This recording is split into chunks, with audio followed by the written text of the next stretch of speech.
రామాయణ ఉత్తరకాండ అధిక పాఠంలో 2వ సర్గం.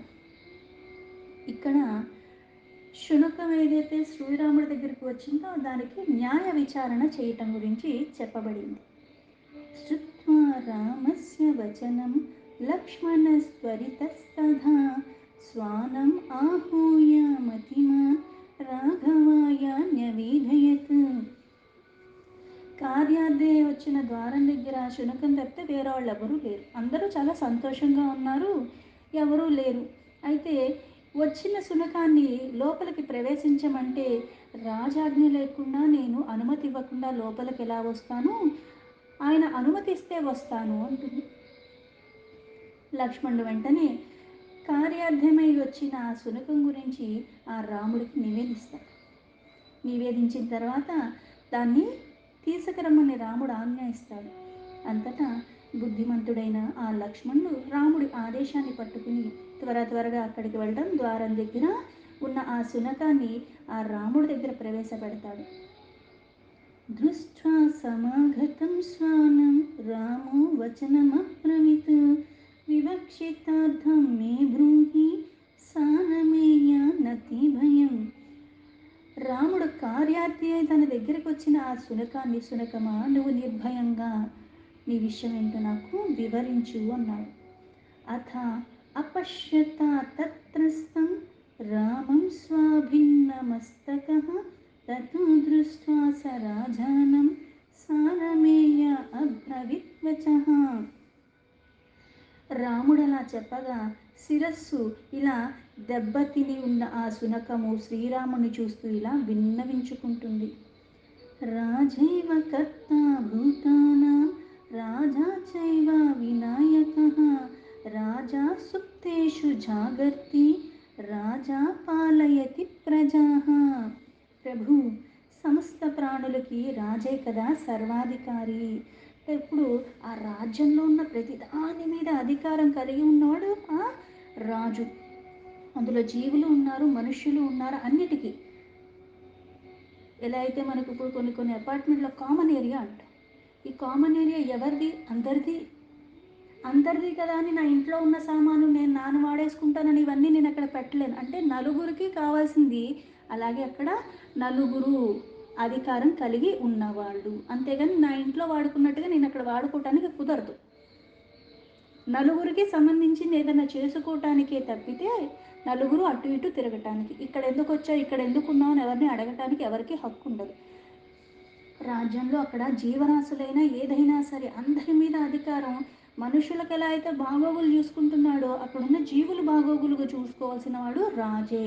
అందుకే రాజే కదా సర్వాధికారి. ఇక్కడ నిజంగా శునకం మాట్లాడింది మనకు ఎలా అర్థమవుతుంది అన్న భావనలో తీసుకోవటం మానేసి లీలగా అర్థం చేసుకునే ప్రయత్నమే చెయ్యాలి. ప్రజలందరినీ కూడా సన్మార్గంలో నడిపించేవాడు రాజే కదా. అంటే రాజు ఎలా ఉండాలి?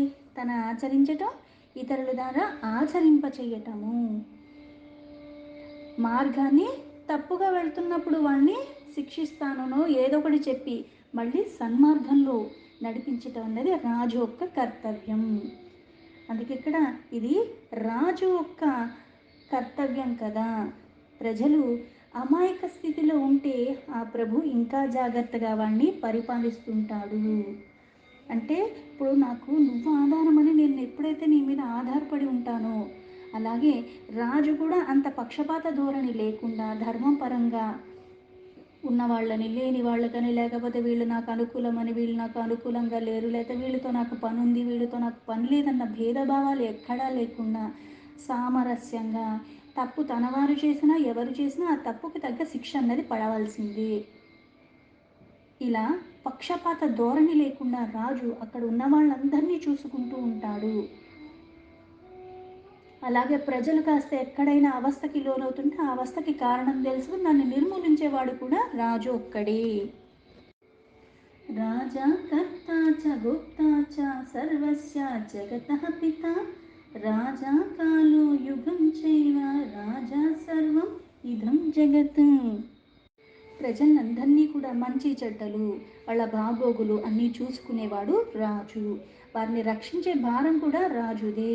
ఈ రాజు ప్రజలను అతడు తండ్రి లాంటి వాడు. అందుకే రాజుకి ప్రజలందరూ కూడా బిడ్డలతో సమానం. ఎలా అయితే ఇప్పుడు బిడ్డ తెలిసి తెలియక వాడికి హాని చేసేది ఏదైనా నాకు కావాలని అడిగితే ఇచ్చేస్తామా? ఇవ్వం కదా. అలాగే తప్పు చేసినప్పుడు ఏం చేస్తాం, వాడి భవిష్యత్తు పాడైపోతుందని వాడిని శిక్షించి అయినా సరే మంచి మార్గంలో సన్మార్గంలో నడిపించే ప్రయత్నం ఎలా చేస్తాం, మన బిడ్డ కాబట్టి. రాజుకి ప్రజలందరూ ఎందుకు బిడ్డలవుతారు? ఎందుకంటే అందరూ కూడా బాగుంటేనే ఆ వ్యవస్థ బాగుంటుంది. ఆ వ్యవస్థ బాగుంటేనే అల్లకల్లోలాలకి తావు లేకుండా అందరూ ప్రశాంతమైన జీవనాన్ని గడపగలరు. పక్షపాత ధోరణి లేకుండా చూసుకోవాలి రాజు. అందుకే ప్రజలందరికీ రాజే కదా తండ్రి. ప్రజల్ని పాలించే కాలపురుషుడు యుగపురుషుడు కూడా ఆ రాజే. ఆ దేశంలో ఉన్న ప్రజలందరికీ కూడా ఆ రాజే సర్వస్వము. అంటే ఇప్పుడు ఎవరైనప్పుడు అందరికీ దిక్కు ఎవరంటే దేవుడే దిక్కు అంటారు. ఎవరికి దిక్కు లేని వాళ్ళకి నీకు దేవుడే దిక్కు అంటారు. అలాగే అందరికీ అక్కడున్న ప్రతి ఒక్కళ్ళకి రాజ్యంలో ఉన్న వాళ్ళందరికీ కూడా రాజే సర్వస్వం, రాజే దిక్కు. కష్టం వచ్చినా ఏదొచ్చినా తొలగించగలిగిన వాడు, అధికారం ఉంది, అన్నీ ఉన్నవాడు కాబట్టి ఆదుకునేవాడు. అందుకని సర్వస్వము ఆ రాజే. నిత్య సునీతయ రాజా ధర్మం రక్షతి రక్షిత యథాన పాలయిత్ రాజా క్షిప్రం నశ్యంతి వై ప్రజా. రక్షణ బాధ్యతను స్వీకరించిన రాజు చక్కగా నీతి మార్గాన్ని అనుసరించి ధర్మాన్ని కాపాడుతూ అందరినీ ధర్మ మార్గంలో నడిపిస్తాడు కదా.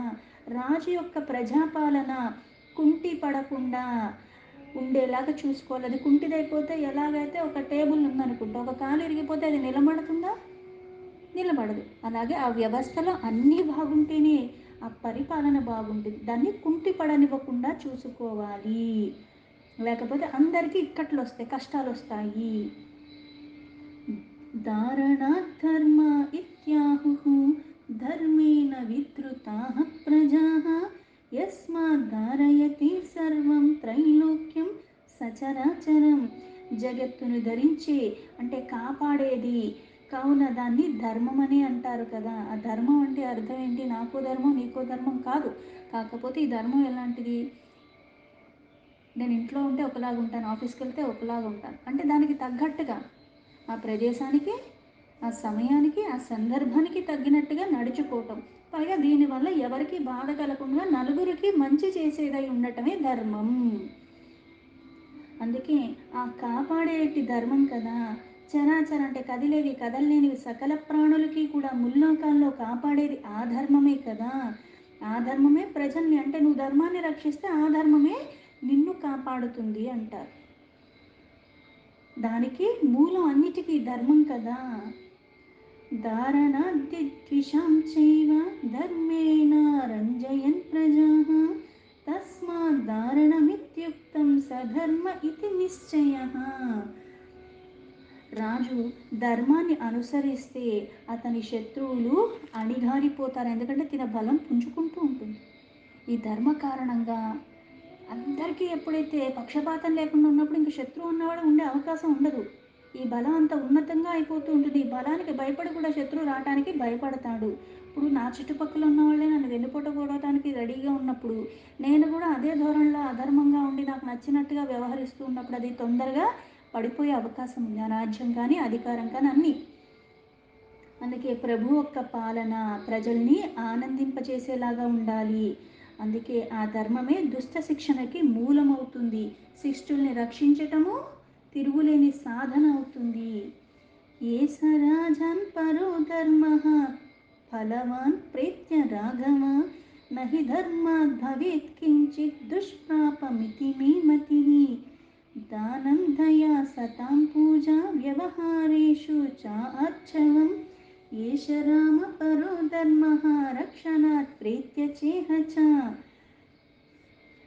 అందుకే రామచంద్ర ప్రభు ఈ ధర్మం అత్యంత శ్రేష్టమైనది. దీన్ని ఆశ్రయించిన వాళ్ళు మరణించిన తర్వాత కూడా సత్ఫలాన్నే అంటే నువ్వు జీవించి ఉన్నంత వరకు బాగుంటుంది, మరణానంతరం కూడా ఆ ధర్మాన్ని నువ్వు ఆచరించిన కారణంగా మరణానంతరం కూడా మంచి ఫలితాలే లభిస్తాయి. ధర్మము ఆచరించిన వారికి ఈ లోకము దుర్లభమైనది ఏదీ లేదు. ధర్మపరంగా నువ్వు ఉండు. ఆ సమయంలో కష్టమైనా సరే మనకు అనుకూలంగా వస్తుంది కదా అని అధర్మంగా ప్రవర్తించకూడదు. ఆ సమయం నీకు లాభం వస్తున్నట్టుగా అనిపిస్తుంది కానీ అది శాశ్వతమైన లాభం కాదు. ఏ కొమ్మ మీద కూర్చున్నానో ఆ కొమ్మ నరుక్కున్నట్టుగా అవుతుంది. అందుకని ఎప్పుడూ ధర్మాన్ని విడవకూడదు. ఇది నా నిశ్చిత అభిప్రాయము అని చెప్పింది. త్వం ప్రమాణం ప్రమాణానాం అసి రాఘవ సువ్రత విదితశ్చైవ తే ధర్మః సద్భీరా చరితస్తు వై. రామ, దానం చెయ్యట, భూతదయ. ఇక్కడ భూతదయ అంటే సకల చరాచర జీవరాశుల మీద కూడా దయ ఉండటము, సత్పురుషుల్ని గౌరవించటం, అన్ని వ్యవహారాల్లో కూడా అంటే అన్ని సందర్భాల్లో కూడా నాకు అవసరమైతే ఒకలాగా, నాకు అవసరం లేకపోతే ఒకలాగా అని కాదు, ఎప్పుడూ అలాగే ఉండాలి. అన్ని వ్యవహారాల్లో కూడా అలా కలిగి ఉండటం అన్నవి పరమ ధర్మాలు కదా. వాటిని రక్షించే వారికి అంటే ధర్మాన్ని పట్టుకుని ఉన్నవారికి బ్రతికున్నంత వరకు మరణానంతరం కూడా లాభాలే కలుగుతాయి కదా. ఓ రఘురామ, సువ్రత అంటే సద్గుణాలు సంపన్నంగా ఉండటమే కాకుండా సదాచారాన్ని ఎప్పుడూ సంపన్నంగా ఆచరించేవాడివి, అందుకే సువ్రత. సమస్త ధర్మాత్ములకు కూడా నువ్వే ఆదర్శప్రాయుడు కదా. నీ ధర్మ మార్గము లోకంలో విదితం అంటే అందరికీ తెలిసిందే. దానిని సత్పురుషులందరూ కూడా ఆచరిస్తారు. ధర్మాణం త్వం పరం ధామ గుణానాం సాగరూపమః అజ్ఞానాశ్చ మయా రాజన్ ఉక్తస్వం రాజసత్తమా. ప్రసాదయామి శిరసా నత్వం క్రోద్ధుమిహర్హసి సునకస్య వచః శ్రుత్వా రాఘవో వాక్యమబ్రవీత్. మహారాజా, రాజ శిరోమణి అంటే రాజులు చాలామంది ఉన్నారు, అయితే అందులో శిరోమణి అంటే అందులో కూడా అందరిలోకి అంత గొప్పగా ఉన్నవాడివి నువ్వు. నువ్వు సకల ధర్మాల్ని కూడా చక్కగా తెలుసుకోవటమే కాకుండా ఆచరించిన వాడివి. నువ్వు జలదిలాగా గుణనిధివి, సర్వజ్ఞుడే, అన్నయ్య తెలుసు నీకు. అజ్ఞాన కారణంగా ధర్మాన్ని గురించి నేను ఇట్లా ప్రవర్తించాను కావున నేడు ఇలా నా మీద కోపం అంటే ఇప్పుడు నేను ఇవన్నీ నీకు తెలుసు కాకపోతే నేను ఇలా చెప్పానని కానీ నా మీద మళ్ళీ కోప్పడకు. నా తప్పులు ఏమన్నా ఉంటే నన్ను మన్నించి నన్ను కూడా అనుగ్రహించవా అని. కింతే కార్యం కరోమద్యం బ్రూహి విశ్రబ్దమాచిరం రామస్య వచనం శ్రుత్వా సారమేయో అబ్రవిద్దిధం. ఈ సారమయం ఒక్క మాటలు విని రాముడు, సునకమా, నువ్వు వచ్చిన పనిని గురించి నిర్భయంగా నాకు చెప్పు. నువ్వు భయపడాల్సింది ఏమీ లేదు. తప్పకుండా నేను చెయ్యగలిగింది నేను నీకు సహాయం చేస్తాను అని చెప్పాడు రాముడు. ధర్మేణ రాష్ట్రం వింధేత ధర్మేణావాను పాలయత్ ధర్మాచరణ్యతాం యాతి రాజా సర్వభయాపహః. రాముడి మాటలు విన్న తర్వాత శునకం మళ్ళీ, ప్రభు రాజా, రాజ్యాధికారము ధర్మ మార్గముననే పొందాలి కదా. ధర్మ విధానాన్ని పరిపాలించాలి అంటే రాజ్యాన్ని పొందాలన్నా ధర్మంగా పొందాలి. దాన్ని పరిపాలించేటప్పుడు అదే ధర్మంగా అంటే నువ్వు పొందటానికి అధర్మాన్ని వినియోగించకూడదు. అది వచ్చాక మళ్ళీ ధర్మం అని చెప్పకూడదు. పొందేప్పుడు ధర్మంగానే ఉండాలి. పొందిన తర్వాత కూడా దాన్ని మనం ఎప్పుడైతే అధికారాన్ని చెలాయిస్తున్నాం అప్పుడు కూడా ధర్మపరంగానే ఉండాలి. ఇప్పుడు మనకు చాలామంది ఏం చేస్తారు, ఎలక్షన్లు వచ్చేటప్పుడు బోల్డ్ వాగ్దానాలు చేసేస్తారు. ఇది చేసేస్తాం, అది చేసేస్తాం అని చెప్పేసి, మాకు వెయ్యండి, మమ్మల్ని గెలిపించండి అని. గెలిచాక అందులో 10% చేస్తే గగనం. అంటే వీళ్ళు ధర్మంగా ఉన్నాము, వాళ్ళు ఇవి చేయలేదు, మేమైతే ఇవి చేసేస్తాం అనుకుంటూ వస్తారు. వాళ్ళు చేసినా ఎవరు చేసినా ఎవడికి చేస్తున్నాడు? ప్రజల్లో ఒకటిగా నువ్వు ఉంటా. సమస్య తెలుసుకున్నప్పుడు నీకు అధికారం వచ్చినా లేకపోయినా, నాకు వచ్చినా ఎవరికి వచ్చినా ఆ పని అయ్యేలాగా, అంతేగాని నాకు వస్తే నేను చేసేస్తాను, వాళ్ళకి వస్తే చేయట్లేదని కాదు. ఎవరికి వచ్చినా ఎవరికి చేస్తున్నావు, ఇది ధర్మం. అందుకే దాన్ని పొందటానికి పొందిన తర్వాత కూడా అదే ధర్మాన్ని పట్టుకుని ఉండాలి. ధర్మ విధానంగానే మళ్ళీ పరిపాలిస్తూ ఉండాలి. అందుకే ధర్మానికి కట్టుబడి ఉన్న వాళ్ళే అటువంటి రాజులకి అందరూ కూడా శరణు వేడుకుంటారు. ఇదం విజ్ఞాయ యత్కృత్యం శ్రూయతాం మమ రాఘవ భిక్షు సర్వార్థ సిద్ధశ్చ బ్రాహ్మణ వసనే వసన్. అలాంటి ప్రభు అందరికీ భయాన్ని తొలగిస్తాడు కదా. ఓ రఘురామ, నా విజ్ఞాపాన్ని ఆలకించు, దానికి తగినట్టుగా నన్ను నువ్వు ఆదుకోవా. తేన దత్తః ప్రహారో మే నిష్కారణమనఘసః ఏతచ్చుత్వా తు రామేణ ద్వారస్థః సంప్రేషితస్తథా. సర్వార్థ సిద్ధుడు అన్న పేరు గల ఒక భిక్షువు ఒక బ్రాహ్మణ గృహంలో నివసిస్తున్నాడు. నా మీద ఏ దోషం లేకపోయినా అతడు అకారణంగా నా తల మీద కొట్టాడు. ఆనితశ్చ ద్విజస్తేన సర్వసిద్ధార్థకోవిదః అధా ద్విజవరస్తత్ర రామం దృష్ట్వా మహాద్యుతిః.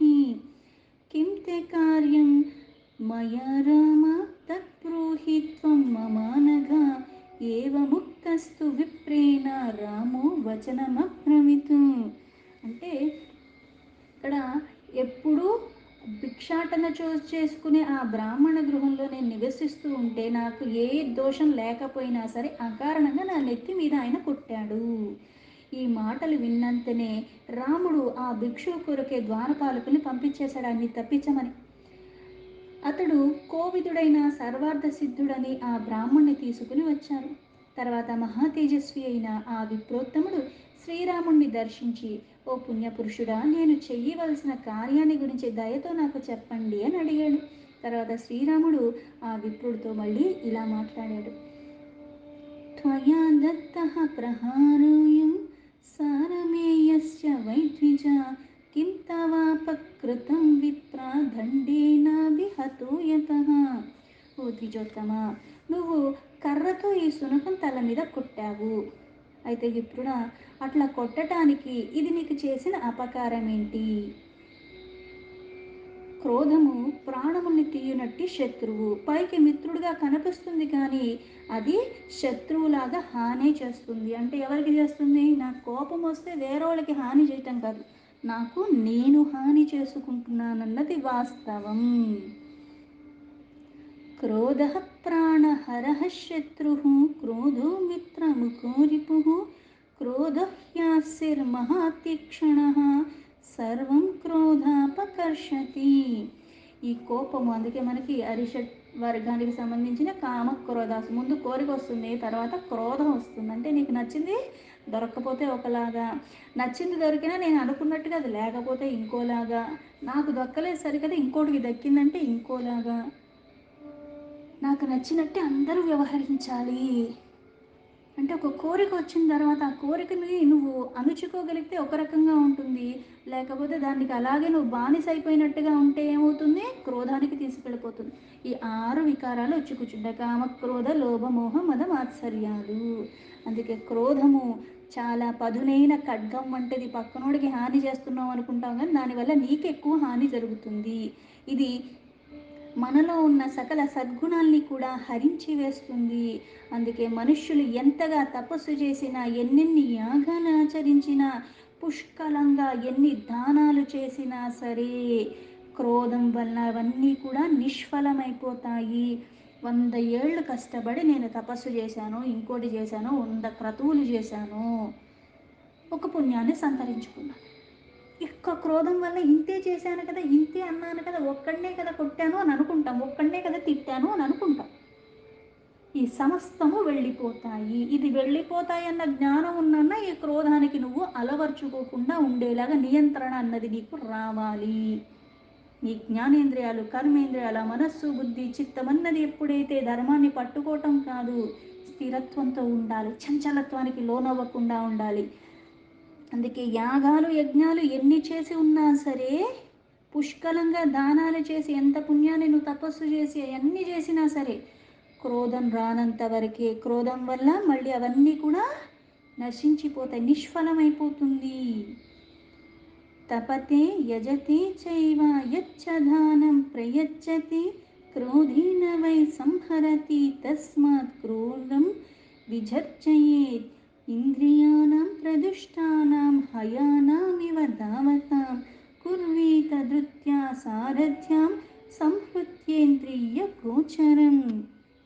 ఇన్ని కర్మలు చేసేవాళ్ళు కర్మలు చేసేటప్పుడు నియమనిష్టలను ఎలా అయితే పరిపాలిస్తున్నామో అలాగే క్రోధాన్ని కూడా త్యాజించాలి. దుష్టహయముల్లాగా ఇంద్రియాలు దుష్టవాంఛల వైపు పరుగులు తీయకుండా ఉండాలి, మనోబలం పెరగాలి, నిగ్రహణ ఉండాలి అంటే ఈ మార్గాన్నే నడుచుకుంటేనే అది ఉంటుంది.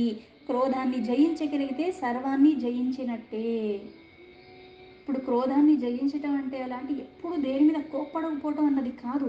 దాని తీవ్రత ఎలా ఉండాలంటే ఎవరికి హాని జరగకూడదు. ఇప్పుడు పిల్లల మీద కోపం వస్తుంది, వాడిని ఆ క్షణంలో అంటే మళ్ళీ మన ఇంద్రియ నిగ్రహణ అన్నది ఎందుకు చెప్తారు? ఆ నిగ్రహణ ఎలా ఉండాలి? కళ్ళే అందరికీ ఉన్నాయి, అవే జ్ఞానేంద్రియాలు కర్మేంద్రియాలు. ఒక ఋషికైనా ఉన్నాయి, జ్ఞానికైనా మహర్షికైనా వాళ్ళకి ఉన్నవి మనకి ఉన్నాయి. కాకపోతే మనం చూసేసరికి దాని మీద ఇంకా కోరిక ఎక్కువైపోతుంది. అది కావాలి అన్నట్టుగా మనం తప్పించిపోతూ ఉంటాం. అది దక్కకపోతే ఇంకా వికారాలు వచ్చి పడుతూ ఉంటాయి. కానీ వాళ్ళు ఏం చేస్తారు? లౌకికంగా ఉన్నాయి, ప్రకృతిలో ఉన్నవన్నీ మనము చూస్తాం, వాళ్ళు చూస్తారు. కానీ దాని ప్రభావం వాళ్ళ మీద పడకుండా వాళ్ళ నియంత్రణలో ఉంటారు. మనకి చంచలత్వం వచ్చేస్తుంది. అంతా తినేసి కూర్చుని ఉన్నా సరే, సాధారణ ఉదాహరణ తీసుకోవాలంటే ఇంకా ఏదో టీవీ చూస్తున్నాం, అక్కడ ఏదో తింటున్నట్టుగా అనిపిస్తుంది, మళ్ళీ ఏదో తినాలని అనిపిస్తుంది. ఇవి నువ్వు నియంత్రించుకోలేవు. దాన్ని ప్రయాస కావాలి, ఎంతో స్థిరత్వం ఉండి దృఢత్వం ఉంటే కానీ అది సాధ్యం కాదు. అందుకే ఇక్కడ ఇంద్రియాలన్నవి దుష్టవాంఛల వైపు వెళ్లకుండా ఉండాలి అంటే నువ్వు మళ్ళీ ఈ అతీతమైనవి దుష్ట లక్షణాలు నీలో లేకుండా ఉండాలి అంటే ఇవి ఇంద్రియాలు పగ్గం లేని గుర్రాల్లాగా పరుగులు తీస్తున్నట్టుగా ఉండకుండా ఉండాలంటే మనస్సు అన్నది దృఢంగా ఉండాలి. ఇప్పుడు నేను మౌనవ్రతం చేస్తున్నాను, లేకపోతే ఆ రోజు ఉపవాసం చేస్తున్నాను, నేను ఆహారం తినట్లేదని కదా అర్థం. ఆకలేసినప్పుడు ఏదో ఈ శరీరాన్ని నిలపడానికి కొంచెం వేరే వాళ్ళు తింటున్నా నాకు ప్రభావం చూపించకూడదు. అయ్యో నేను ఎందుకు ఈరోజు చేస్తున్నాను, అయ్యో వాళ్ళు తినేస్తున్నారు. ఇప్పుడు నేను ఉపవాసం చేస్తున్నాను, అందరినీ నాకు ఎవరైతే ఉన్నారో నా సంపర్కంలో వాళ్ళందరినీ మీరు కూడా నా ముందు తినకండి ఇవన్నీ చెప్తే నీకు నియంత్రణ ఎక్కడుంది? ఇప్పుడు అన్నీ వదిలేసి నేను ఏ హిమాలయాలకు వెళ్ళిపోతే నేను అనుకున్న నియమాలు నేను చక్కగా చెయ్యొచ్చు, అక్కడ విజ్ఞానం ఉండవు, అది పెద్ద విశేషమేమి కాదు. ఇంతమంది సంపర్కంలో ఉండి కూడా ఆ నియమాన్ని ఉల్లంఘించకుండా అంత ధర్మపరంగా నువ్వు ఆనందంగా దాన్ని ఆచరించటం అన్నదే ఇంకా కష్టతరము. అలా గనక నువ్వు ఉండగలిగితే అది నీకు మనోబలం అన్నది ఇంకా దృఢం చేస్తూ ఉంటుంది. ఈ నీ ఆధీనంలో ఎల్లవేళలా ఉంటుంది. ఇప్పుడు సమస్య వచ్చినప్పుడు నేను బెంబేలు ఎత్తకుండా ఉండగలిగితే సమస్య రానప్పుడు ఇంకా దృఢంగా ఉంటాను. సమస్య వచ్చినప్పుడు కూడా అలా ఉండగలుగుతున్నాను కాబట్టి ప్రతిదానికి వణికిపోతూ ప్రతిదానికి గాబరా పడిపోతూ ఉంటే నేను ఎలా ఉంటానో నాకు రోజు గడవటమే కష్టమైపోతూ ఉంటుంది. నిర్భయంగా ఉండమన్నారు కానీ ఇక్కడ భయం భక్తి లేకుండా విచ్చలబడితనం అని చెప్పలేదు. అందుకే క్రోధం అన్నది అటువంటిది, ఆ క్రోధాన్ని త్యాజించాలి, అప్పుడు నువ్వు ఇటువంటి ఏవన్నా చేస్తే అది సార్థకం అవుతుంది అని చెప్పాడు. దీంతో రామాయణ ఉత్తరకాండ అధిక పాఠంలో సెకండ్ సర్గాలో 23 శ్లోక సంపూర్ణం.